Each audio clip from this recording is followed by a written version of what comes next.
દાદા સમાજમાં આપણું નાક કપાઈ જાય. દાદા ક્યાં છો? પપ્પા, એ પપ્પા, ક્યાંય જોયા મારા પપ્પાને? દાદા જ્યાં હોય નથી પાછા વહી આવો. સમાજમાં આપણી આબરૂનો સવાલ છે. હે દાદા દદ્દુ દાદા મારો બાપુ. ભાઈ આ દાદાને ક્યાંય જોયા છે? 85 વર્ષના દાદા છે.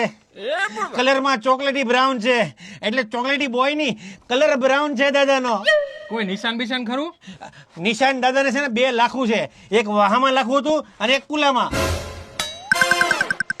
એટલે મળે તો કેજો, હું એટલામાં જ છું. દાદા છે મારા દાદા. દાદા દાદા ખબર નહીં દાદા ક્યાં વયા ગયા કીધા વગરના. ભાઈ તમે દાદાને ક્યાંય જોયા? ના બેન, નથી જોયા. અમે કસમાં ફરવા આવ્યા હતા ને ખબર નહીં દાદાને કઈ વાતનું ખોટું લાગી ગયું. ક્યાંક વયા ગયા. અમે ક્યાં એને ગોતી કયો તમે? છેલ્લે કપડાં કેવા પહેર્યા હતા? બ્લુ કલરની લુંગી અને સફેદ કલરની બંડી પહેરી હતી. કચ્છમાં અહીંયા કોઈ લુંગી તો પહેરતું જ નથી.